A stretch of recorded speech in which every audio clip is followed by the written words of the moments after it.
Bonjour, bienvenue sur TV Lisieux, la web TV des Lexoviens pour une émission spéciale municipale 2014. Je me trouve actuellement en compagnie des 5 candidats au municipal à Lisieux. Bernard Aubril, candidat sans étiquette, Éric Lehérissi, candidat UMP, Laurent Sodini du Parti Socialiste, Benjamin Piel du Front National et Étienne Brasselet du Front de Gauche. Tout d'abord, bonjour messieurs.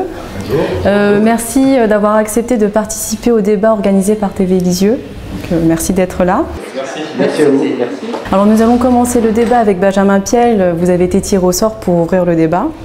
Et on va commencer en fait par l'attractivité du centre-ville. Que proposez-vous pour rendre le centre-ville de Lisieux plus dynamique? Alors l'attractivité, ça passe par plusieurs thèmes. Ça passe par la présence des commerces, ça passe par l'animation avec des fêtes populaires.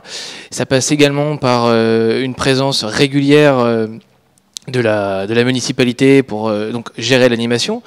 Donc en l'occurrence, nous proposons plusieurs grands événements annuels en ce qui concerne l'animation. Nous proposons par exemple la création d'un grand festival de musique amateur dans les rues de Lisieux. On propose d'en faire 2 à l'année, en plus de la fête de la musique. Nous proposons également de maintenir les grands événements actuels, donc en ce qui concerne le critérium. On veut également, après, plus sur un point périphérique, tout ce qui est maintenir la fête de la moto, bien entendu, et tout ce qu'il y a autour. Nous sommes pour la rénovation complète de la place de la République, car elle est dans un état plus que lamentable. Il y a très peu de verdure, elle est grisâtre, les routes sont dans un état pittoresque. Nous proposons la création d'une halle couverte place François Mitterrand, car nous devons préserver la place de la République. Naturellement, c'est son stationnement, encore une fois, et donc étendre l'animation sur la place Mitterrand. Voilà. Justement, vous parlez de mettre un festival de la musique. Oui, c'est bien ça, mais il y a aussi qui a été mis en place par la municipalité sortante, le festival Vocalise. Vous ne pensez pas, monsieur Aubril, que ça fera un doublon? Je vous laisse la parole.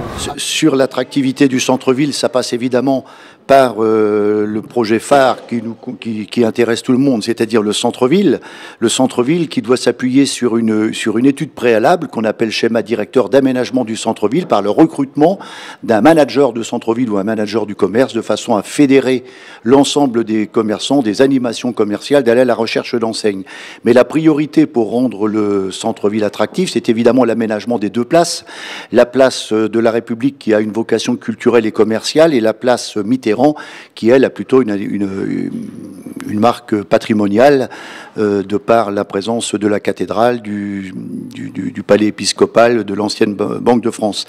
Et donc, pour le rendre le centre-ville attractif, c'est également l'implantation de 2 équipements particulièrement attractifs pour les jeunes et même pour les moins jeunes, c'est-à-dire le cinéma multiplex à implanter en centre-ville, de même que la salle de spectacle, et essayer de voir si nous pouvons implanter aussi, ouvrir une salle des fêtes pour permettre aux familles lexoviennes de pouvoir organiser des anniversaires, des mariages, des communions, des noces d'argent, des noces d'or, etc., plutôt que être obligé d'aller à l'extérieur pour louer une salle dans ce sens-là. Et puis également, ça passe par un travail sur tout ce qui est déplacement entre la basilique et la cathédrale, entre la gare et la cathédrale, déplacement, stationnement. Nous mettrons en place les 30 premières minutes de stationnement gratuites. Et puis également, en ce qui concerne les animations, continuer les animations de la ville, dont le festival Vocalise, bien entendu, qui en est donc à sa 5e ou 6e année, mais aussi les animations organisées par les associations. Il y a des associations qui organisent des animations. J'en profite pour rebondir sur les propos de Benjamin Piel, dire que le Critérium, ce n'est pas du tout une animation ville, c'est une animation d'une association qui est subventionnée à hauteur de 23% par la ville de Lisieux, les 77 autres pourcents devant être subventionnés ou étant subventionnés par des privés. Donc, également un travail en termes d'organisation des déplacements pour que puissent cohabiter et les piétons, et les 2 roues, et les voitures, et les personnes à mobilité réduite, avec des tests sur certaines zones, puisque l'étude sur les déplacements laisse envisager plusieurs solutions. Donc il nous faut les tester avant de décider définitivement ce que nous pouvons faire. Et puis nous mettrons en place évidemment une fête de la jeunesse avec Lisieux Plage, qui ne sera plus sur une seule journée, mais sur plusieurs journées, 2 ou 3 jours, un festival urbain pour répondre aux besoins de la jeunesse lexovienne, et puis nous souhaitons également faire en sorte que la programmation proposée par le théâtre soit beaucoup plus ouverte au grand public plutôt que actuellement, comme c'est vraiment réservé à une certaine classe de la population, mais pas ouvert à tous les publics. Également, mettre en place un parcours de l'eau, puisqu'on a la chance à Lisieux d'avoir et l'Orbiquet et la Touques. Eh bien, mettons en place sur les berges de l'Orbiquet, sur les berges de la Touques, un parcours de l'eau avec des endroits où les gens pourront s'arrêter pour pique-niquer, pourront se promener comme ils l'entendront et en toute sécurité. Et toujours pour l'attractivité du centre-ville, de façon à ce que le commerce de centre-ville l'offre commerciale soit plus équilibrée et de façon à ce que les loyers soient davantage attractifs, c'est-à-dire qu'ils soient en fonction des capacités locales et non pas de ce qui peut être pratiqué sur la côte ou sur Paris, eh bien on instaurera au niveau de l'Intercom le droit de préemption sur les commerces, en plus de la présence du manager de centre-ville et du manager de commerce. Vous voulez réagir, monsieur Le Hérissi ? Oui, je crois qu'effectivement, on est vraiment dans un des sujets qui est au cœur de la campagne et des 15-20 prochaines années de l'image de la ville. L'attractivité du centre-ville, vous le disiez jusqu'ici, c'est un vrai souci à la fois pour les personnes qui viennent faire leurs courses et qui viennent de l'extérieur, mais surtout aussi pour les Lexoviennes et les Lexoviens. Aujourd'hui, on a une ville et un centre-ville qui est triste, qui est sale, qui est en mauvais état. Il suffit malheureusement de se balader dans la rue Pomortin où vraiment aujourd'hui ça date, je veux dire, la piétonisation date de l'époque de Madame Roudy et rien n'a été fait depuis. Quand on voit dans l'hypercentre, on met des rustines d'enrobées à froid là où normalement les trottoirs devraient être en bon état. Et c'est vrai que quand on parle d'attractivité commerciale d'une ville, il faut déjà parler de la propreté d'une ville, il faut déjà parler de trottoirs bien entretenus, d'endroits où on peut stationner sans risque d'être verbalisé. Et donc on est vraiment là, avant même d'imaginer pouvoir faire revenir des commerces, on a un travail qui est le travail de la municipalité pour faire de ce cœur de ville un cœur de ville attrayant. Donc encore une fois, des trottoirs propres, en bon état, des terrasses qui ne débordent pas et qui permettent aux personnes avec des poussettes ou avec à mobilité réduite de pouvoir se déplacer sans risque. Un éclairage digne de ce nom. Quand vous regardez la place de la République en ce moment, après 18 heures, j'allais dire, on a l'impression de se retrouver sur une zone où il n'y a pas de lumière. Et donc c'est vrai que tout ce travail, malheureusement, n'a pas été fait. Et donc l'attractivité de la ville, c'est des trottoirs propres, des poubelles enfouies. Dans toutes les communes touristiques, il faut des poubelles qui soient enfouies. C'est le cas dans n'importe quelle commune qui accueille des touristes. Il faut aussi pouvoir permettre aux gens de circuler simplement et aussi d'avoir des lieux pour aller aux toilettes. La place Mitterrand, dont on parlait tout à l'heure, deux des candidats parlent, aujourd'hui il faut imaginer que c'est une place, on dit souvent que Lisieux n'accueille pas de touristes, mais imaginons avoir un bus qui arrive place Mitterrand, 50 personnes qui descendent du bus, et après ils vont où ? Quand ils veulent aller aux toilettes. Donc là, il y a une vraie problématique d'accueil, de qualité. Donc il y a un travail à faire sur la place Mitterrand, bien évidemment, sur la place de la République, la place du stationnement. Je suis favorable à la création et à l'utilisation du parking Joncar pour faire un vrai parking de centre-ville, pour permettre avec 300 places de stationnement, d'avoir du stationnement en hypercentre. Et je suis favorable à la création d'une halle couverte, place de la République. Et pas comme d'autres, un cinéma multiplex qui va totalement bloquer cette place, qui va désorganiser le marché, qui va empêcher toutes les animations le reste du temps. Un cinéma, c'est quelque chose qui vit la nuit ou plutôt en soirée, assez peu en journée. Et donc, ce qui est intéressant dans une halle couverte, c'est de pouvoir avoir à la fois quelque chose qui va conforter le marché, qui va permettre aussi de créer des manifestations de loisirs. Ça peut être des brocantes, ça peut être des expositions, ça peut être des mini-concerts. Donc cette halle va être un élément structurant par rapport à l'animation du centre-ville. Et puis, il faut, au-delà des trottoirs, de la qualité des trottoirs et de l'accueil, il faut pouvoir s'y sentir en sécurité. Et donc c'est vrai que pouvoir faire ses courses sans avoir risqué de prendre un PV à 17 €, on a fait fuir les clients du centre-ville avec cette verbalisation à outrance. Et aujourd'hui, on a des personnes qui ne viennent plus à Lisieux, qui vont à Pont-l'Évêque ou même sur les périphéries pour faire des courses parce qu'ils ont peur de prendre un PV.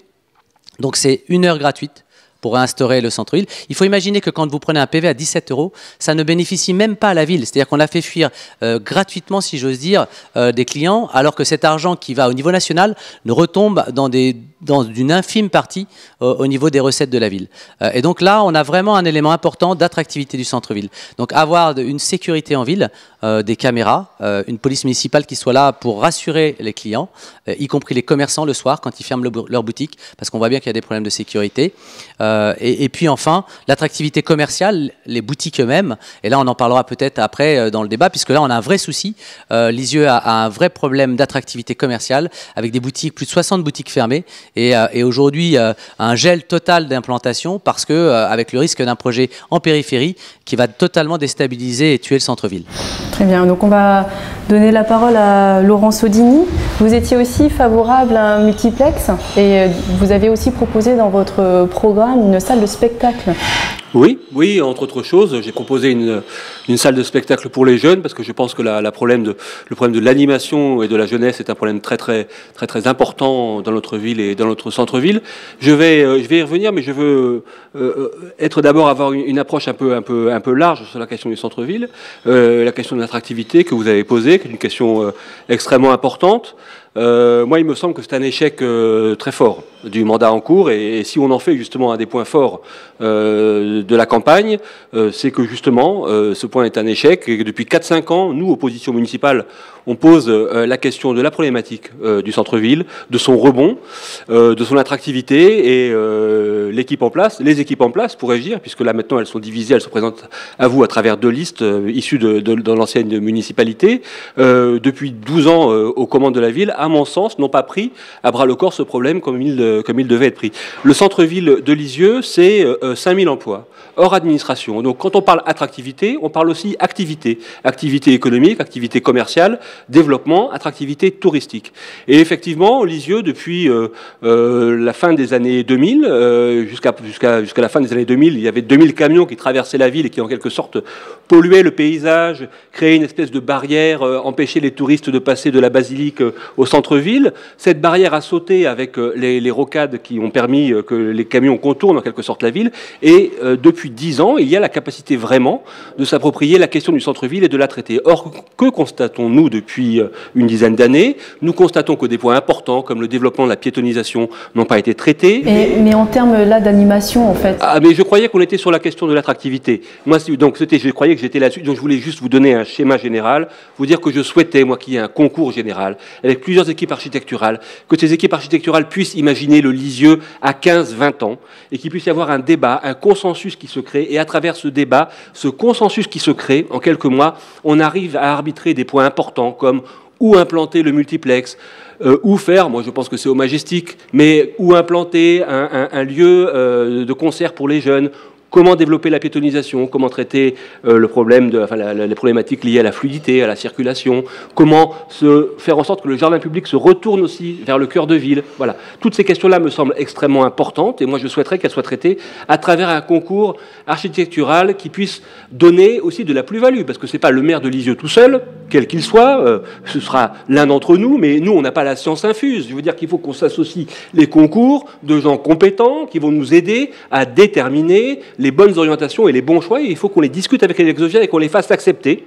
Parce qu'un centre-ville en crise, des commerces qui ferment, on a abordé avec raison la problématique de l'ellipse, qui bloque un peu les perspectives, les gens s'interrogent, et puis des commerces qui ferment, c'est aussi des commerçants qui ne savent pas comment leur centre-ville va évoluer, et donc il faut aussi pouvoir les rassurer. Donc moi je suis sur l'ensemble de ces segments, je souhaite un concours qui puisse effectivement donner en quelque sorte les grands consensus sur le développement de Lisieux, les grands axes d'orientation, le projet de ville, qu'il s'agisse des aménagements et qu'il s'agisse du simple mobilier urbain, le projet de ville. Ensuite, les animations. Moi, je trouve, puisque vous m'interrogez sur les animations, je trouve qu'il y a à Lisieux un formidable potentiel. Il y a une envie de la jeunesse, il y a une envie de cette ville.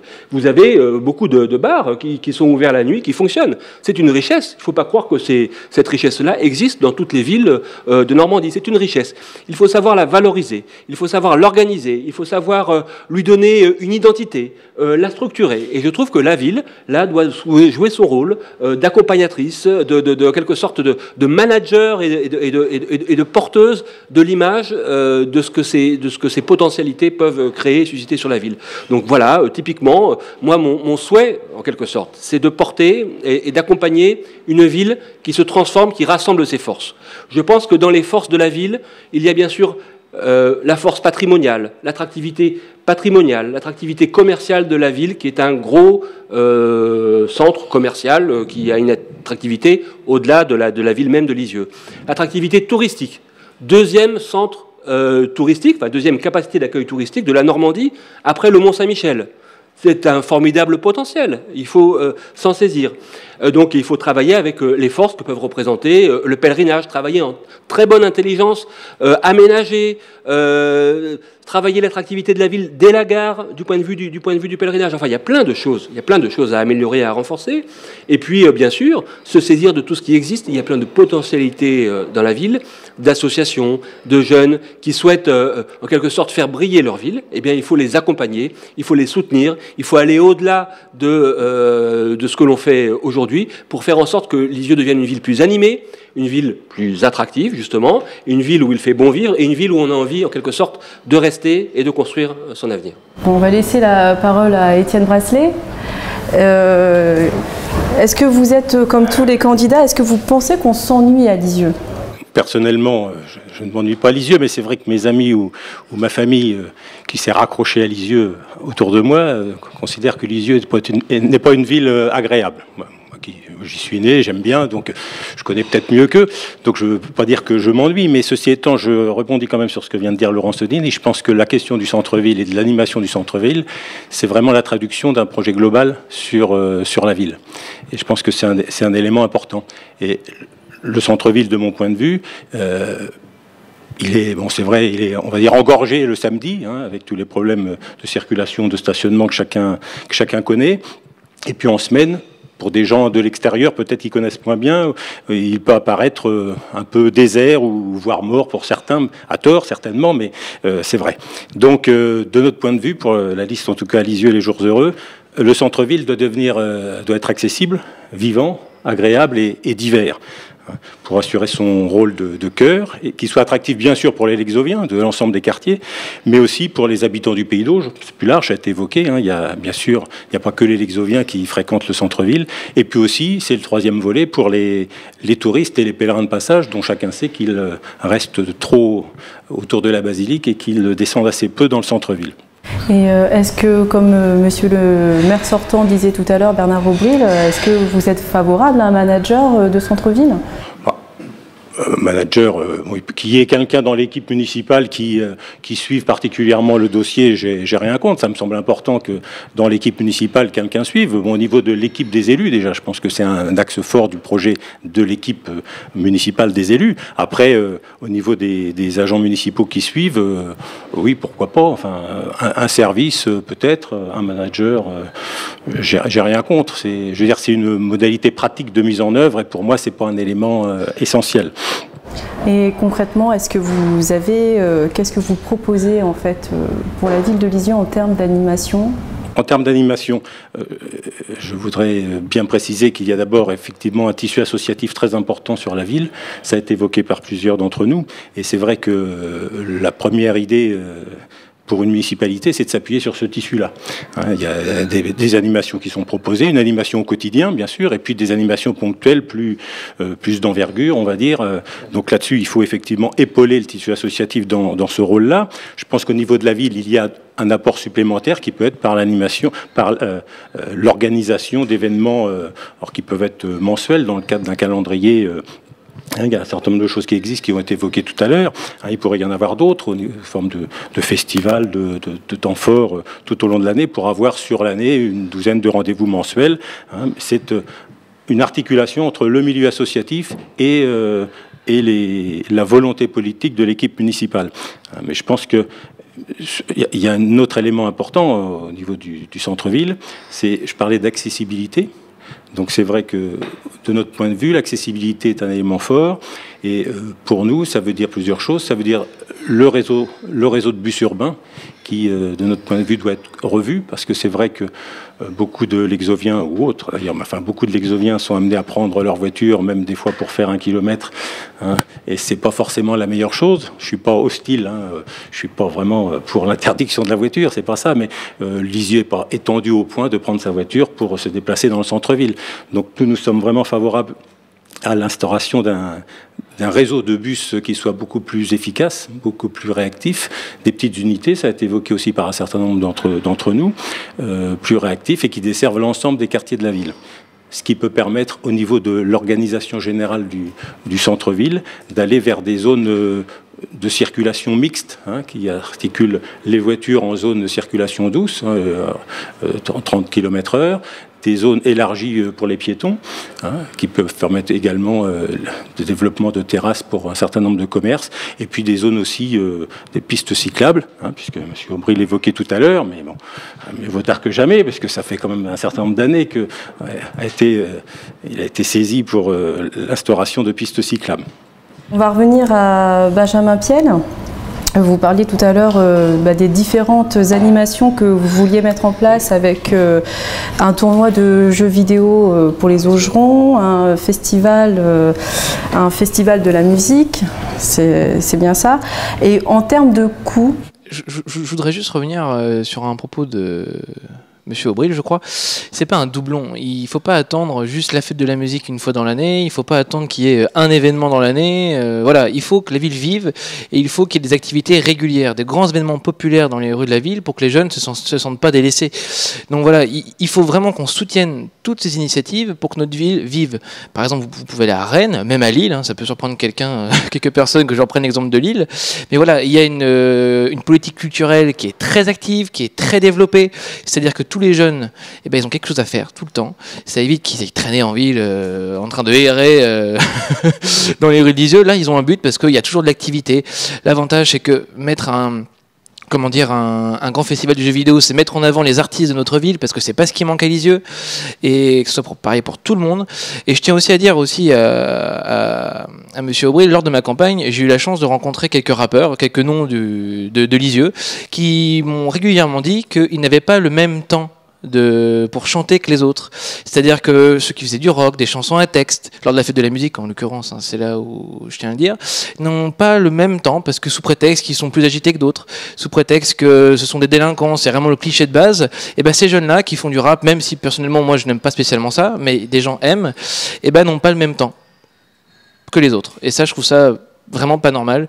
Et c'est pas parce qu'on n'aime pas qu'on ne doit pas laisser les gens s'exprimer comme ils le souhaitent. Voilà. Donc après, concernant le festival du jeu vidéo, oui, nous aimerions faire ça au Parc Expo, parce que dans toutes les villes où il y a eu des festivals du jeu vidéo, ça a attiré des milliers de personnes, mais des milliers de personnes. Il y en a un qui a été fait à Beauvais, ça a ramené presque plus de 25 000 visiteurs. Je ne sais pas si vous vous rendez compte, plus de 25 000 visiteurs. C'est bon, en l'occurrence, c'est un peu plus que la population de la ville de Lisieux. Mais voilà, ce sont des grands tests qu'on peut faire, qui met la jeunesse en avant, des choses qui plaisent aux jeunes. Et en l'occurrence, comme je vous le dis, il ne faut pas attendre une fois dans l'année pour faire des événements. Il faut qu'il y en ait régulièrement. C'est vrai, ça coûte un petit peu d'argent, parce que la mairie doit soutenir toutes ces initiatives, mais on doit le faire. C'est une question de survie de notre ville, et aussi pour sédentariser nos jeunes, parce que je pense que je ne vais pas vous l'apprendre, puis aucun des candidats ici, nos jeunes fuient vers les villes d'à côté. Ils vont à Caen, en l'occurrence, passer le week-end, parce que il n'y a rien, il n'y a pas d'activité le soir. Ils vont, pour certains, ils vont même à Paris, parce que bon, en train, c'est rapide, c'est très rapide.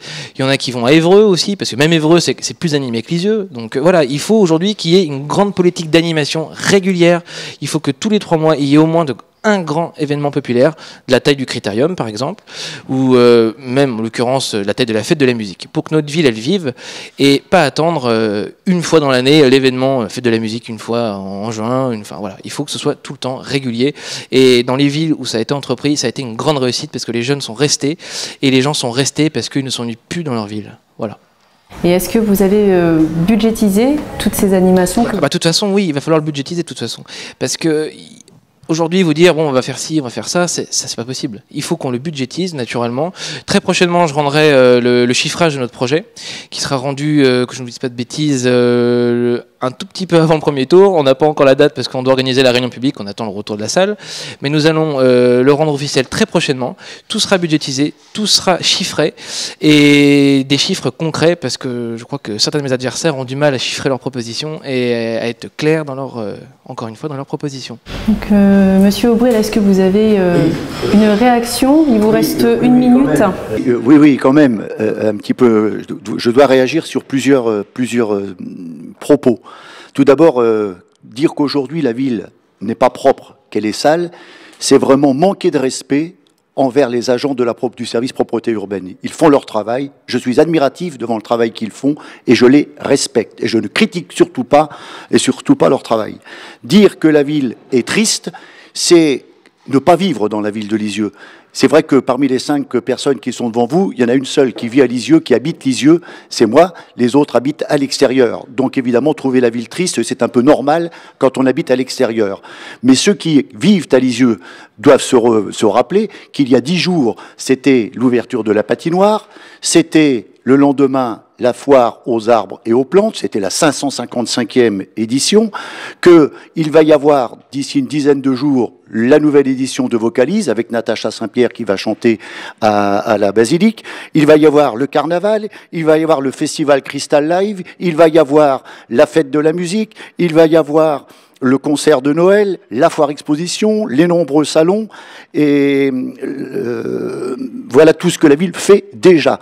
Et en plus, pour essayer de mieux organiser toute cette programmation des animations, je veux mettre en place un élu chargé de l'ensemble de l'événementiel, qu'il soit organisé par la ville, qu'il soit organisé par les associations, de façon à ce que ce soit bien étalé sur l'ensemble, programmé sur l'ensemble de la ville, et non pas simplement à certains moments. Et puis il y a aussi une réorganisation totale de ce qu'on appelle la saison estivale. Jusqu'à maintenant, ceux qui connaissent Lisieux, c'est peut-être pas le cas de tout le monde, il y avait les marchés du terroir, le mercredi, qui étaient suivis le soir d'un concert. Eh bien cette année, à partir de cette année, pour essayer de rendre la ville encore plus attractive, nous allons étaler cela sur 3 jours. C'est-à-dire que le mercredi, il y aura le marché du terroir, le jeudi, ce sera le concert, et le vendredi, ce sera le cinéma de plein air. Tout cela pouvant être même complété le lundi soir par le marché nocturne, si toutefois l'organisateur, qui est un privé, souhaite continuer ce genre d'animation.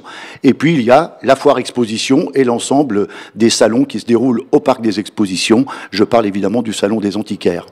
Voilà donc, dire aujourd'hui que cette ville est une ville triste, c'est vraiment ne pas la connaître, c'est vraiment ne pas y vivre, mais ceux qui y vivent savent qu'elle est très animée. Et d'ailleurs, cette salle de spectacle dont parlait tout à l'heure Laurence Todini, elle fait partie aussi de notre programme, puisque et le cinéma multiplex et la salle de spectacle sont liés, et que nous avons l'intention de créer ces 2 équipements le plus rapidement possible. Ce sera en tout cas notre priorité. Et puis, ce que nous voulons également, je disais, c'est mettre en place cette commission chargée de l'événementiel de la ville. Très bien. Éric Le Hérissi, vous voulez réagir ? Oui, tout à fait. Juste de remarque, tout d'abord, dire que le constat de dire que la ville est sale, malheureusement, c'est une réalité. Au dernier conseil municipal de décembre, on a d'ailleurs voté, vous avez voté plus de 20 000 € pour essayer d'installer des containers un peu plus propres sur la place Mitterrand, donc on voit bien que c'est une réalité. Le dire, ça ne veut pas dire que les services de la ville ne font pas leur travail. Au contraire, moi je me bats parce que les services de la ville n'ont pas assez de moyens. La propreté urbaine n'est pas une des priorités de cette municipalité sortante. Le fleurissement a été une priorité, la propreté urbaine ne l'a pas été, tout simplement. Si on prend l'exemple, il y a 2 balayeuses en ville, ça fait des mois, pour être exact 3 mois, qu'une des 2 balayeuses est en panne. Et donc aujourd'hui, on a effectivement un état du centre-ville qui est sale. C'est une réalité, on ne peut pas lutter contre ça. Les Lexoviens le disent tous les jours. Et il suffit de marcher en ville, pardon de le dire, mais il suffit de se balader en ville pour voir le nombre de déjections canines qui sont sur les trottoirs et qui sont assez phénoménales et sur lesquelles on a une vraie lassitude des Lexoviens. Un mot aussi sur le fait d'être plus lexovien et moins lexovien. Je crois que des 5 candidats, je dois être le seul, je dois le dire quand même, à être né ici. Alors après, la naissance, c'est peut-être un hasard. Non, il y a Étienne aussi, pardon. Voilà, et pardon. Mais honnêtement, je veux dire, si on n'habitait pas cette ville, on ne pourrait pas y être candidat. Certains ont fait carrière tout autour et sont arrivés par hasard il y a 30 ans. Moi, j'y suis né, j'y ai grandi. Ma famille y habite depuis 3 générations. Mes enfants y travaillent, ils font des études. Donc je crois que ce qu'attendent les Lexoviens, c'est autre chose qu'une polémique sur la localisation de l'habitation, parce que cette ville, on la connaît tous très bien, et visiblement, on n'en a pas le même regard dessus. Et quand je dis que cette ville est triste et elle est propre, elle est sale, c'est vraiment qu'il y a effectivement là un état de fait qui nous est donné sans arrêt par les Lexoviens au quotidien. Sur l'animation, je voudrais dire que c'est là aussi une des fortes demandes des habitants. Alors moi, je me suis positionné sur 3 sujets.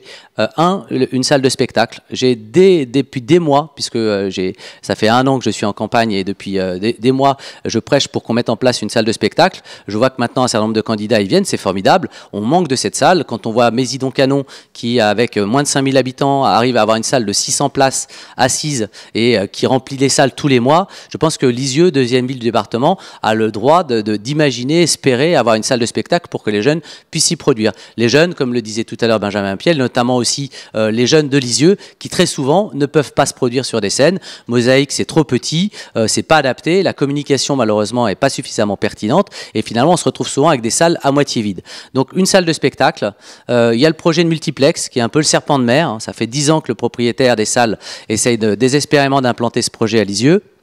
Moi, je suis favorable à un projet mixte, c'est-à-dire qui est au même endroit le projet multiplex et la salle de spectacle, pour une raison très simple, c'est que imaginez implanter de tels équipements en ville, ça veut dire 300, 400, 500 places de stationnement.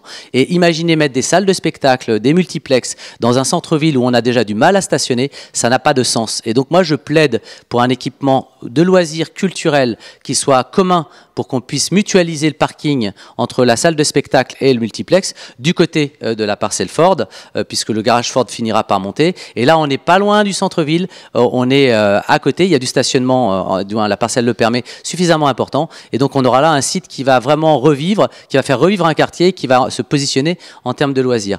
Enfin, je souhaite mettre en place un festival. Quand on voit que la ville d'Hérouville-Saint-Clair, il y a moins de 5-6 ans, n'avait pas de festival, le festival Beauregard est une très belle réussite. Et honnêtement, quand on voit l'image que ça donne de cette ville, il n'y a pas besoin de multiplier les animations. Lisieux, ça a été dit aussi, il y a déjà beaucoup d'animations, c'est vrai. Le vrai problème que nous avons, c'est de le faire savoir, puisqu'on a un problème d'organisation, de communication. Vous n'avez pas de site mobile. Je veux dire, on n'a pas de Wi-Fi gratuit en ville. Tous ces éléments qui permettent aujourd'hui d'avoir une communication cohérente et qui permettent à chacun de savoir ce qui se passe en ville. Donc il est important qu'on puisse organiser cette communication pour que chacun puisse savoir tout ce qui se passe à Lisieux. Bon, très bien. Étienne Brasselet, vous souhaitiez ajouter quelque chose? C'est vrai que le centre-ville, il y a déjà beaucoup de choses.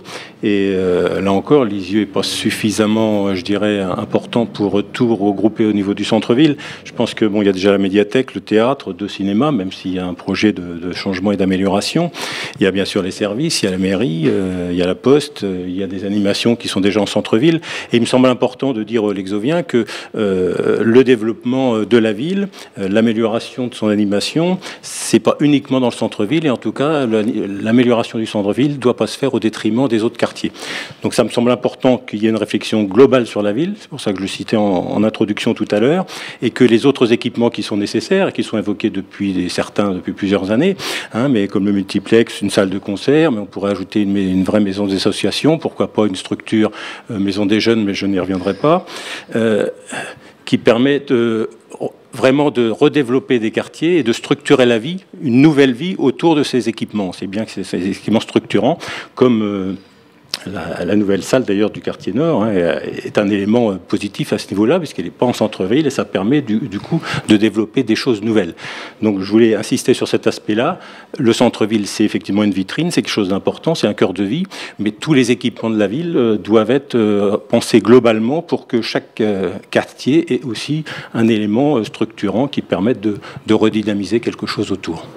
Vous souhaitez vos réactions ?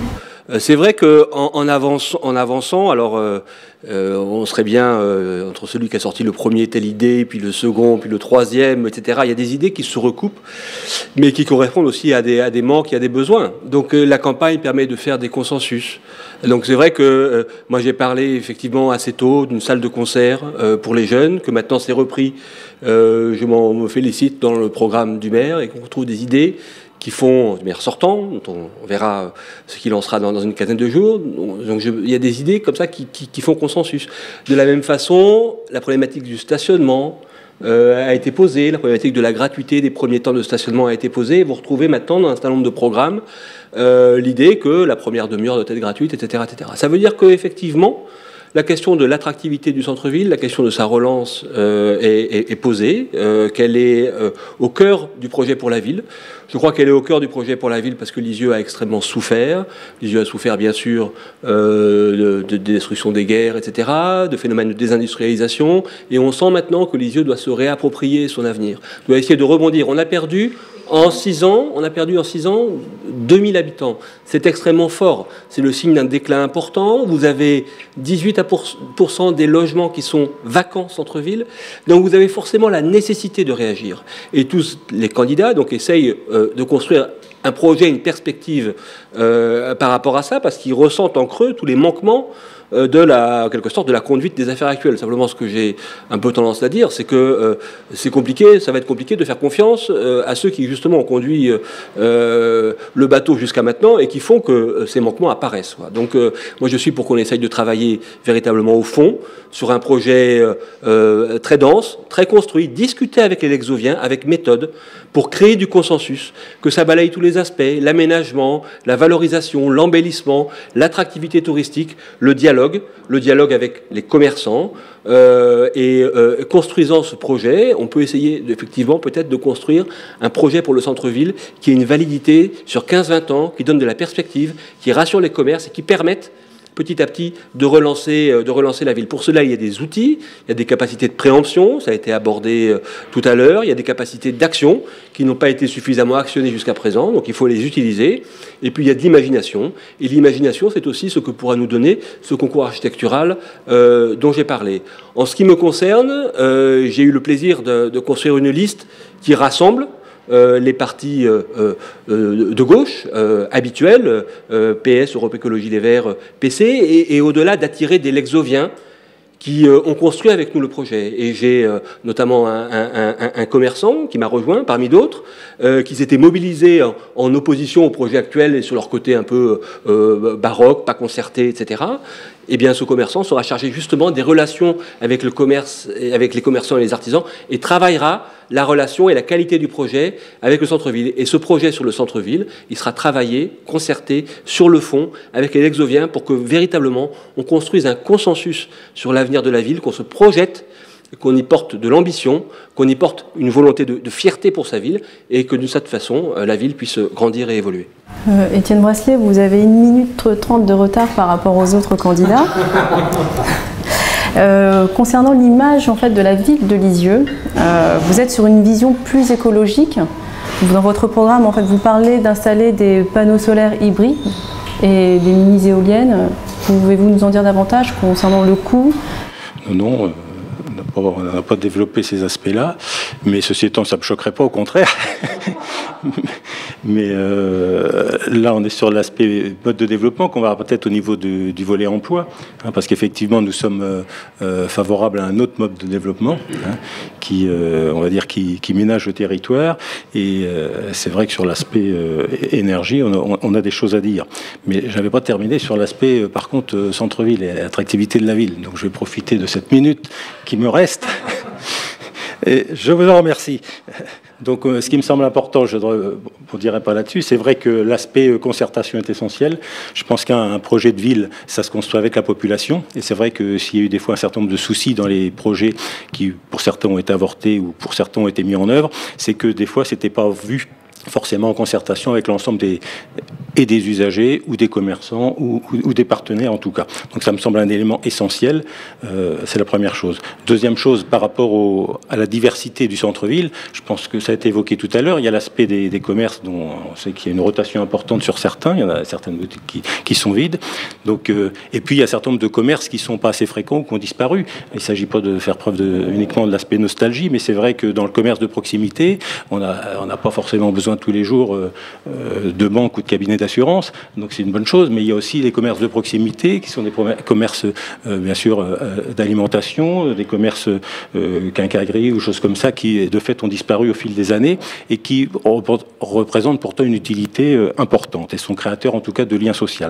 Et puis dans l'aspect vivant du centre-ville, je pense qu'il y a aussi des espaces publics qui sont importants, des lieux publics, des locaux publics, hein, mais aussi des espaces publics, et à ce niveau-là, nous envisageons plutôt que la création de parking ou de choses comme ça, des espaces partagés, des espaces plantés, des espaces type jardin, potager partagé, qui sont des petits espaces, mais qui sont à chaque fois l'occasion, le prétexte, d'une part bien sûr de découvrir des produits, mais en même temps l'occasion de créer du lien et de l'échange entre les générations et entre les personnes. Donc c'est un élément important aussi qui me semble utile pour le développement de ce sentiment d'appartenance et la vie dans la ville. On a parlé de l'attractivité du centre-ville, de l'image que Lisieux a depuis ces dernières années. On a aussi le bilan qui est assez lourd au niveau du commerce dans le centre-ville, puisqu'il y a plus de 60 commerces vides. Donc la plupart des commerçants maintenant hésitent et on peut dire aussi qu'ils survivent par rapport au loyer, hein, le bail qui est très cher. Et justement, Bernard Aubril, vous êtes favorable à la zone des Hauts-de-Glos et de la zone ellipse. Alors pourtant, on a plusieurs associations de commerçants qui ont déposé un recours et ils parlent de la mort du centre-ville. Est-ce que ce projet ne va pas mettre en péril le commerce du centre-ville ? Étant donné j'ai 4 candidats qui sont contre moi, j'estime que je pourrais peut-être avoir 15 secondes pour rétablir 2 contre-vérités. La toute première, c'est de parler, de promettre aux Lexoviennes et aux Lexoviens qu'on va installer, qu'on va construire un parking public sur le site Joncar, c'est méconnaître complètement le dossier. D'abord, il faut l'acquérir. Il est donc à acheter, ça coûte très cher. Et 2, le transformer en parking public, ça suppose, et monsieur le RIC le sait très bien parce qu'il était là avec nous quand nous avons fait faire le travail, il faut nécessairement créer une deuxième rampe d'accès. Parce qu'il faut 2 rampes différentes quand c'est un parking public, une pour l'entrée, une pour la sortie. Donc aujourd'hui, dire qu'on va promettre cela, ça veut dire avoir une méconnaissance totale du coût et de la réglementation. Et deuxième chose, dire qu'on va implanter le cinéma multiplex sur le site Joncar, c'est encore avoir une méconnaissance totale de la ville de Lisieux, parce qu'il est situé en PPRI, en zone rouge, et que par conséquent, c'est un garage, ça restera un garage, c'est-à-dire une activité commerciale. Est-ce que vous voulez réagir, monsieur le RIC ? Oui, enfin, j'ai méconnaître, ce ne serait pas la première fois que vous signez un permis de construire en zone rouge. Vous l'avez fait à plusieurs reprises, donc je pense que c'est possible. Enfin, et aussi, vous l'avez fait à 2 reprises, et j'ai les exemples largement en tête. Sur le coût, effectivement, vous avez raison. Il y a un coût d'aménagement, mais j'allais dire, quand on fait un parking à côté de la gare pour 320 places pour 1,8 million, ça a un coût aussi.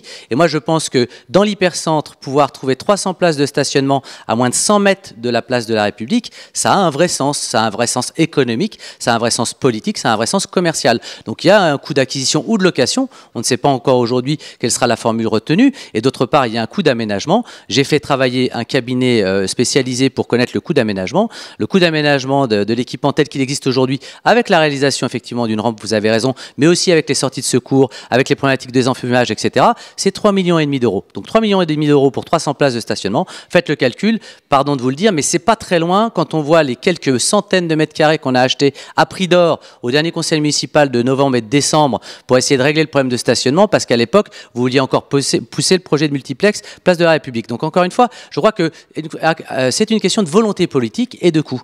3,5 millions pour aménager un parking dans l'hypercentre, ça ne me paraît pas irréaliste, surtout quand on voit qu'on en dépense pratiquement la moitié à 1 km d'ici, en imaginant régler le problème du stationnement en centre-ville. Benjamin Piel, vous vouliez réagir ? Oui, je voudrais réagir, parce que monsieur le RIC critique monsieur Aubril au niveau du multiplex place de la République. Bon, sur le principe, je suis d'accord avec vous, monsieur le RIC, c'est totalement stupide. Mais vous voulez mettre une halle couverte qui va détruire, je pense, pas autant de places, on est d'accord, mais qui vont détruire un certain nombre. Bon, après ça dépend de la taille, aujourd'hui on peut pas dire, mais ça va détruire énormément de place. Donc c'est pour ça que nous voulons la mettre place Mitterrand, cette halle couverte, parce que c'est un risque que vous prenez au niveau du stationnement, parce que vous savez, d'un côté construire des places supplémentaires, c'est une bonne idée. Nous on est pour la construction d'un parking souterrain ou aérien selon avis d'experts, parce que sur Lisieux il y a des endroits, comme vous l'avez dit, des zones où il faut faire très attention, où c'est pas constructible. Donc en l'occurrence nous sommes pour, mais refuser un multiplex place de la République et mettre une halle couverte place de la République, ça, pour moi, ça n'a ni queue ni tête. Et je pense que vous devriez vous revoir à ce niveau-là. Voilà. Parce que si on veut protéger le stationnement, ça passe aussi par ça. Voilà.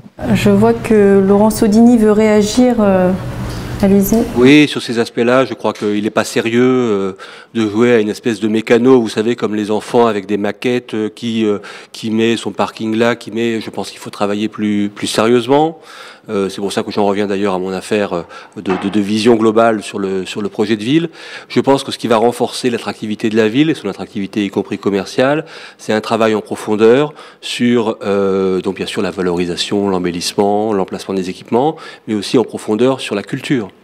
Je pense Lisieux est une ville de culture, parce que Lisieux est une ville de pèlerinage, une ville qui est inscrite dans une histoire, dans un patrimoine très très fort, qui est un patrimoine lié à son histoire industrielle, à son histoire, à l'histoire de Thérèse, à son histoire dans la Normandie.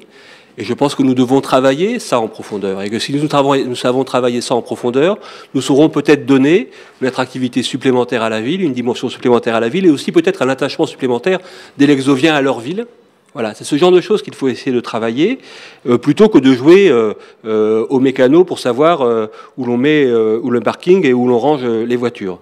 Donc pour ça, je propose qu'il y ait une forme de discussion avec des spécialistes qui nous aident. Et je pense que nous devons aussi travailler également le fond, que le fond est extrêmement important. On parlait de construire un festival à l'échelle de ce qui a été fait à Hérouville sur le rock. Bon, d'abord, moi je crois qu'il faut effectivement une salle pour les jeunes. Je crois qu'on peut travailler d'ailleurs avec les salles de musique actuelles de l'agglomération caennaise pour qu'elles puissent déconcentrer à Lisieux des programmations. Ce sont des choses dont que j'ai d'ailleurs abordé avec certains des animateurs de ces salles parce que je les connais. Mais au-delà de ça, il y a par exemple à Lisieux, il y a tout un travail autour de la culture, du patrimoine, de la religion. Peut-être qu'autour des arts sacrés, il y a quelque chose à faire. Peut-être qu'il y a quelque chose à faire autour de l'identité de cette ville, qui est relativement exceptionnel et qui peut lui donner une dimension supplémentaire, attirer un public nouveau, captif, intéressé, voilà. Donc moi, c'est ce genre de choses que je recherche et c'est ce genre de travail de fond, je pense, qui doit être fait pour essayer de relancer la ville. Vous parliez des commerces, j'enchaîne pour que vous n'ayez pas à me réinterroger là-dessus peut-être.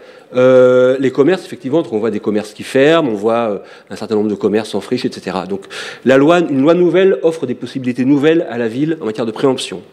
La ville, depuis longtemps, peut utiliser pour travailler des îlots, elle ne le fait pas assez, un opérateur qui s'appelle l'établissement public foncier de Normandie, qui intervient énormément dans beaucoup de villes de Normandie et pas assez à Lisieux. Nous en avons longtemps parlé en conseil municipal, conseil communautaire, et je pense que nous sommes d'ailleurs plus ou moins arrivés à convaincre, y compris l'équipe actuelle, qu'elle devait davantage utiliser cet opérateur. Il y a, si on laisse faire le marché, c'est naturellement des assurances qui se développent, enfin, ce type de commerce qui ne sont pas forcément des commerces extrêmement valorisants. Donc nous devons être capables d'isoler des segments de la ville dont nous considérons qu'ils sont un peu majeurs. Nous devons être capables de dire que sur ces segments-là, ce serait pas mal de mettre des commerces traditionnels qui participent de la valorisation de Lisieux, qui participent de la valorisation des savoir-faire locaux. Il y a pourquoi pas un projet qui existe, mais moi je suis tout à fait intéressé par ce type de projet de halles couvertes où on valoriserait de la même façon, les savoir-faire locaux et la gastronomie locale ou les productions locales. Voilà, ce genre de choses doit également être fait. On parlait beaucoup des artisans d'art il y a quelque temps, artisans, métiers d'art, qui disaient combien ils étaient mal à l'aise en ville, pas assez valorisés. Là aussi, il y a des choses à faire. Voilà. Tout ce travail-là doit être en mesure de dire et en mesure de faire apparaître que le centre-ville de Lisieux, c'est un beau centre-ville, c'est un centre-ville où peut jaillir l'eau, c'est un centre-ville où peut jaillir la nature, c'est un centre-ville où peut jaillir aussi le patrimoine, le savoir-faire local, une vraie richesse patrimoniale que l'on peut travailler à travers à la fois des événements culturels et à travers une forme d'exploitation commerciale, des savoir-faire locaux qui ne sont pas assez mis en valeur et qui pourraient être davantage... Et justement, que proposez-vous aux artisans qui souhaitent s'installer en centre-ville ? Il y a des choses extrêmement simples. Moi, je pense que la ville, elle peut préempter des espaces, des micro-espaces, des boutiques, et elle peut ensuite les louer à des tarifs intéressants compte tenu de la difficulté pour eux économique de tenir le choc, le louer à des artisans d'art ou à des métiers d'art dont on considère qu'ils participent de la valorisation de notre tissu local. Ça, une ville peut le faire. Une ville peut le faire et c'est tout à fait intéressant. Elle peut le faire centre-ville, elle peut le faire aussi dans d'autres... Enfin, elle peut le faire aussi... Enfin, il y a des la situation des friches en ville est tout à fait intéressante. Donc il y a plein de choses à faire avec ces friches. Et moi je pense qu'il y a aussi des logiques de commerce. Il n'y a pas que le centre-ville. Il y a des logiques aussi de commerce de proximité. Je pense dans le prolongement de la place Béraille jusqu'au quartier nord, il y a des friches. On pourrait réfléchir à l'utilisation de ces espaces, y compris pour des petits commerces de proximité. Il y a plein de choses à faire pour faire en sorte que la ville à Lisieux soit plus agréable, plus attractive, plus participative en quelque sorte, et c'est ce type d'approche que la ville peut développer. Vous vouliez réagir, Monsieur Aubry? Ceux qui ont écouté ou qui écoutent régulièrement les actualités le matin sur les radios périphériques ont pu entendre ce matin qu'aux États-Unis, eh bien, le commerce traditionnel, classique, comme on l'a aujourd'hui à Lisieux, il est dynamité par quoi? Par le e-commerce.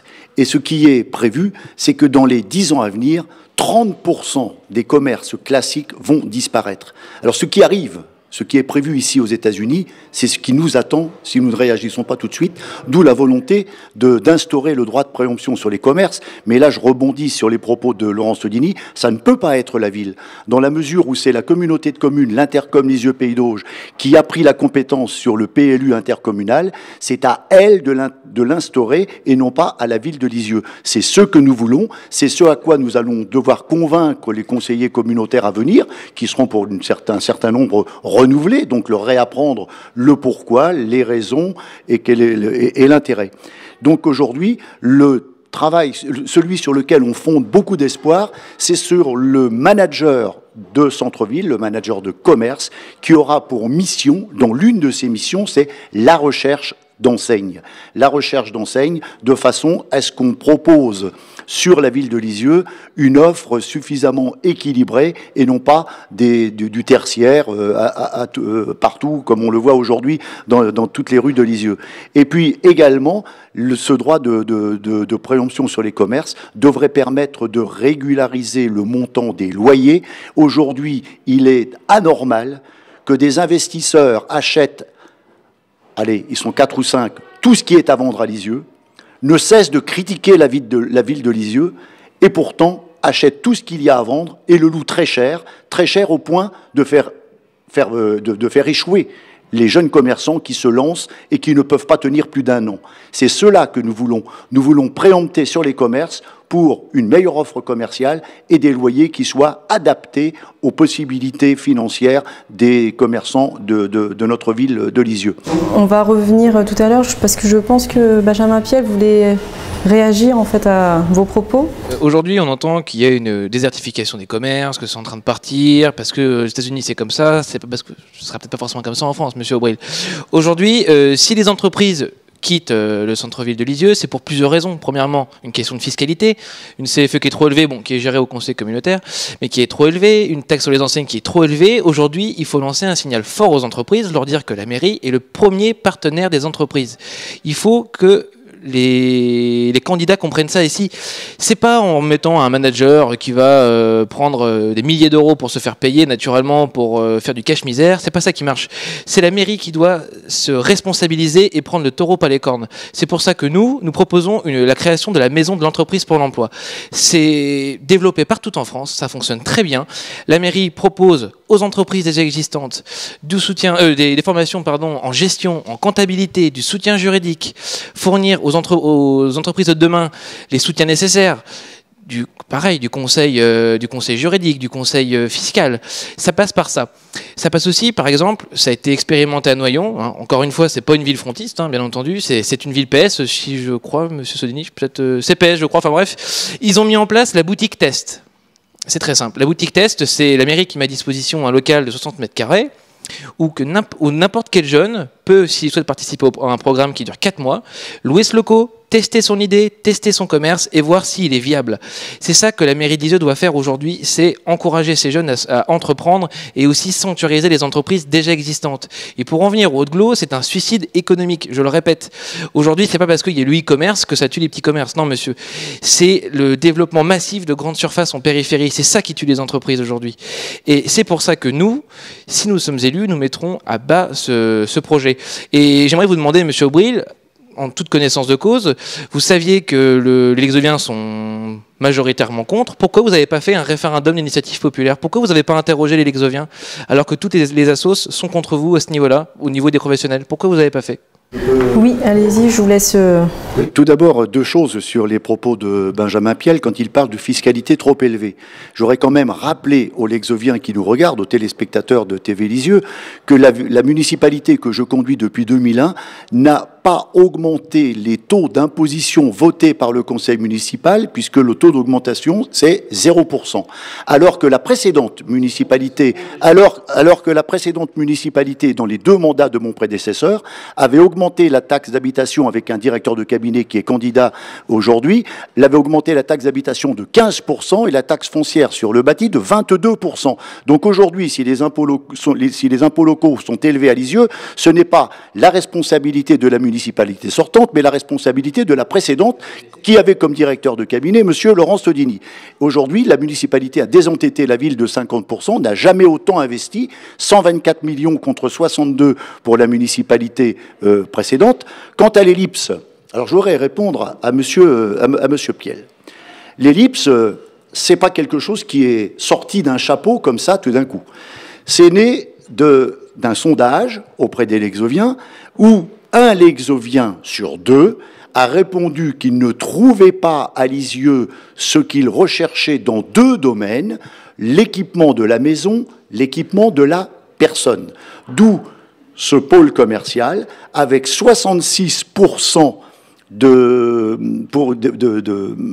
mètres carrés de surface pour l'équipement de la maison et 32% pour l'équipement de la personne. Il n'y a que 2% d'alimentaire. Donc ce n'est pas du tout de la concurrence commerciale, c'est renforcer l'attractivité de notre bassin de vie et éviter cette évasion vers Le Havre, vers Rouen, vers Caen, même vers Pont-l'Évêque que l'on a aujourd'hui. C'est maintenir cette population ici, en faire venir de l'extérieur, et une fois qu'ils arrivent sur ce territoire, sur ce bassin de vie, qu'ils viennent dans un centre-ville qui sera suffisamment attractif pour qu'ils aient envie de venir dans le centre-ville. Aujourd'hui, l'ellipse est en stand-by, je vais dire politicien. Les arguments développés par la Commission nationale d'aménagement commercial, ils sont de 2 ordres. Le premier, insuffisante prise en compte des transports en commun.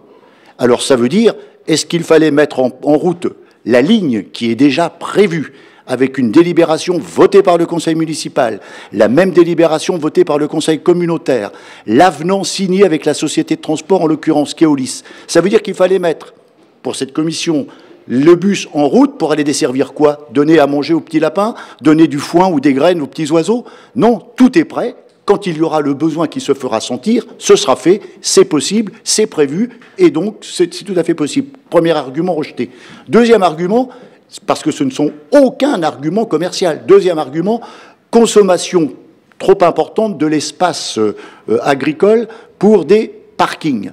Eh bien, il faut bien savoir que la zone d'activité des Hauts-de-Glos, au sein de laquelle il y a un pôle logistique, un pôle commercial, un pôle automobile et un pôle d'activité traditionnelle, artisanale, de PME et de PMI, eh bien, il était inscrit dans la directive territoriale d'aménagement en 2000, qui prévoyait à la sortie de Lisieux, en direction de Paris, le long de la RN 13 devenue RD 613, l'aménagement d'une zone logistique pour bénéficier des retombées du développement de Port 2000 sur, tenez-vous bien, 1000 hectares. Alors nous reprocher de consommer trop d'espace agricole aujourd'hui, alors qu'au lieu de 1000, on a une zone de 95 hectares, et que ce site commercial, c'est 11 540 mètres carrés pour l'équipement de la maison, 5 568 mètres carrés pour l'équipement de la personne, on se dit vraiment, c'est un stand-by politique. Et d'ailleurs, l'un de mes concurrents qui siège au sein de la commission économique de l'Intercom a dit lui-même, lors d'une récente réunion, que de toute façon, ça reprendrait le cours des choses, ça se remettrait en route aussitôt après les élections. Éric Le Hérissi. En fait, j'ai un porte-parole à chaque débat qu'on fait. J'ai la chance d'avoir un porte-parole qui, en fait, répète des propos, mais qui ne sont enregistrés nulle part et qui ne sont écrits nulle part. Donc, ce que je voudrais quand même dire, c'est cette propension à penser que dès lors qu'un projet est refusé, soit au niveau national, soit au niveau local, c'est tout de suite politicien quand on vous écoute. C'est-à-dire que la Commission nationale donne un avis défavorable, c'est politicien. Le commissaire enquêteur sur le crématorium donne un avis défavorable, c'est un avis politicien. Les Lexoviens vous expliquent que le multiplex, ils n'en veulent pas, place de la République. Alors là, pour le coup, vous n'osez pas dire que c'est politicien parce qu'on est à 10 mois des élections. Mais très honnêtement, pardon de le dire, je veux dire, il y a des instances nationales, ce sont des élus ou des juristes, et quand ils vous disent que c'est non, c'est pas politicien, ils connaissent pas Lisieux. Ils prennent un avis qui est un avis intéressé, motivé. Alors, quand vous dites que ça n'est pas pour des raisons économiques, pardon de vous le dire, mais je suis directeur de la Chambre de commerce depuis 10 ans. Je veux dire, la Commission nationale qui a donné un avis défavorable sur l'ellipse, elle ne se positionne jamais sur des critères économiques, puisque les critères économiques n'existent plus dans le cadre de la loi LME. Donc, pardon de le dire, mais aujourd'hui, les critères qui ont fait que c'était négatif, c'est pas seulement le stationnement, c'est pas seulement les problèmes de bus, mais c'est aussi des problématiques de concurrence avec le centre-ville. Le dossier qui a été déposé par les commerçants et qui montre que 60 boutiques sont vides dans le centre-ville, avec des friches. Là, pour le coup, si on veut implanter du commerce, et là, vous avez raison, c'est le seul propos, vous avez raison, quand vous dites que les Lexoviens ne trouvent pas à Lisieux suffisamment de boutiques, enfin pas alimentaires, mais en tout cas de biens de la personne ou biens de la maison. Mais rassurez-vous, on a 70 boutiques dans l'hypercentre, où là, aujourd'hui, quand on regarde au-dessus de Monoprix, il y a plus de 1000 m² disponibles. Donc, encore une fois, si on veut implanter des boutiques, faisons-le en centre-ville. Le vrai problème de l'ellipse, c'est que le centre-ville de Lisieux étant tellement fragile aujourd'hui, si on crée une concurrence déloyale avec un foncier 10 points moins cher, du stationnement avec plusieurs centaines de stationnements gratuits, des restaurants, alors là, il n'y a pas de problème. C'est-à-dire que tous les franchisés du centre-ville partiront en périphérie. Et là, on aura un centre-ville qui sera totalement mort. Et encore une fois, là, hier, on avait des métiers de bouche qui ont été remplacés par des métiers de service. Donc les rues sont déjà moins animées. Mais demain, quand on aura les franchisés en plus en périphérie, là, on n'aura plus rien dans le centre-ville. Et les gens ne descendront pas dans un centre-ville qui est mort. Parce qu'on ne vient pas uniquement pour se balader devant des vitrines fermées. Donc là, c'est un suicide. Et donc moi, je suis contre ce projet parce qu'il détruira totalement le centre-ville. Alors que faire sur le commerce ? Je voudrais le dire aussi, parce que je ne l'ai pas abordé. Tout d'abord, je pense que la collectivité, la municipalité a une vraie marge de manœuvre, une vraie responsabilité. Ça a été évoqué tout à l'heure par Laurent Sodini. Moi, je suis favorable, et c'est vrai qu'on a vu les centres-villes changer de style ces 20 dernières années. Et il faut imaginer que dans les 20 prochaines années, ça va encore changer. Ceux qui tiennent le haut du pavé aujourd'hui, les banques, les assurances, les agences immobilières, les opticiens, tous ces métiers-là vont être transférés petit à petit sur Internet, et donc il va falloir imaginer les centres-villes de demain. Nous y travaillons à la Chambre de commerce depuis des années, et c'est vrai qu'il faut arriver dans les centres-villes à créer de l'animation. Ramener des commerces qui aujourd'hui n'ont pas les moyens d'y être, parce que les loyers sont trop chers, non pas que les propriétaires de murs les mettent trop chers, ils sont pas fous, leur objectif c'est de les louer. Le problème c'est que la marge qui reste par rapport à ces petites activités ne suffit pas à payer des pas de porte dans l'hypercentre. Et donc nous devons, collectivité, décider de prendre le contrôle d'un certain nombre de lieux pour pouvoir leur permettre de s'installer. Moi je suis favorable, on parlait tout à l'heure des métiers d'art, ça a été un peu évoqué pendant la campagne avant Noël et puis après c'est totalement tombé aux oubliettes. Moi je suis favorable à ce que la ville demain prenne le contrôle, soit en préemptant, soit en louant, soit en achetant un certain nombre de murs ou de fonds de commerce dans la rue du Capitaine Vier, qui est une rue qui a 50 mètres de l'hypercentre, qui est pas loin du garage Joncar, qui est pas loin de la place de la République. Et cette rue a un cachet. Je veux dire, il y a encore des maisons qui ont 1 ou 2 étages. On peut tout à fait, aujourd'hui, tout est à vendre ou à louer pratiquement dans cette rue, malheureusement. Et on peut tout à fait décider d'y créer un quartier d'art, un peu comme à Touques ou à Pont-l'Évêque, pour amener un peu de culture et de métiers qu'on n'a pas aujourd'hui dans Lisieux, alors que nous avons des métiers d'art dans Lisieux, mais qui sont éclatés un peu partout et qui parfois n'arrivent même pas à avoir des boutiques à leur nom. Donc là, c'est une vraie opportunité de ramener de l'image différente dans le centre-ville de Lisieux. La deuxième chose aussi, c'est aider les commerces. Parce qu'à certains endroits, nous manquons d'un certain nombre de commerces. Et donc moi je veux, ça a été possible à Saint-Quentin, quand Xavier Bertrand est venu au mois de décembre dernier, il l'a dit, dans sa ville il l'a fait, certains pas de portes qui sont vides, eh bien on peut décider d'aider des commerçants à s'implanter en prenant en charge une partie du loyer sur 3 ans de façon dégressive pour permettre à un commerçant de s'implanter dans un pas de porte bien placé mais qui aujourd'hui ne trouve pas preneur parce qu'il est trop cher. Et donc la municipalité incitera des commerces nouveaux à s'installer localement pour permettre de réanimer ce centre-ville. Et puis l'attractivité commerciale, on l'a dit tout à l'heure, c'est du stationnement gratuit pendant 1 heure pour que les gens n'aient pas peur de faire leurs courses en centre-ville, tout simplement. Laurent Sodigny, puis on terminera en fait la première partie du débat avec Étienne Brasselet pour reprendre ensuite sur la sécurité et Hauteville. Oui, merci. Je vais continuer sur cette affaire des hauts de Glos et notamment de la partie commerciale Ellipse. Je crois que la question qu'il faut se poser sur cette affaire Ellipse est celle du passage en force, en quelque sorte. Beaucoup de choses ont été dites. Je partage des choses qui ont été dites par Éric Le Hérissi à l'instant, donc je vais pas aller redire. Je pense que le centre-ville souffre et qu'on ne peut pas à la fois relancer le centre-ville et développer une offre concurrentielle à quelques kilomètres en même temps. Je pense qu'il faut concentrer d'abord l'énergie sur le centre-ville. Et je pense que donc la question qu'on doit se poser, maintenant qu'il y a eu un projet, qu'il a effectivement été retoqué en commission nationale, il y a un recours du promoteur auprès du Conseil d'État. J'espère que ce recours n'aboutira pas.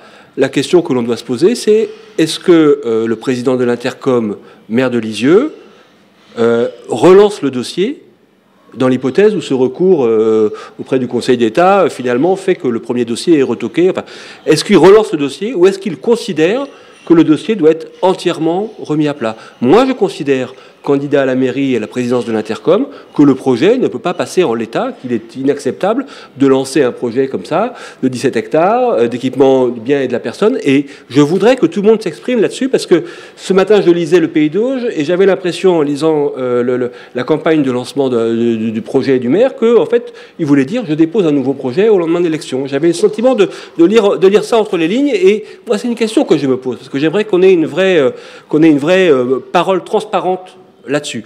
Pour moi, en l'état, le projet ne me convient pas, et il ne me convient pas parce qu'il n'est pas, justement, construit de façon concertée avec les forces économiques du centre-ville qui ont besoin de savoir s'il doit y avoir un développement à la périphérie, quel type de développement on fait à la périphérie et quel type de compensation on donne au centre-ville pour permettre en quelque sorte qu'il y ait un développement équilibré du commerce. Je voudrais, donc je dis ça avec force, parce que c'est une position que j'exprime avec force. Je voudrais dire aussi, parce que ça fait 2 fois, un débat successif, que Bernard Aubril me relance sur l'ancien temps où j'étais directeur de cabinet de Madame Roudy, tant que je respecte énormément et je considère que c'était un élu qui a beaucoup fait pour la ville et qui a considérablement réussi à la transformer. Je veux dire simplement sur l'augmentation de la fiscalité. On joue là aussi un peu avec les mots. Comme on le sait, l'intercommunalité s'est construite. L'intercommunalité de Lisieux, en 2012, elle a créé une fiscalité mixte de la communauté de communes, dans le cadre de laquelle elle a créé une progression de la taxe d'habitation.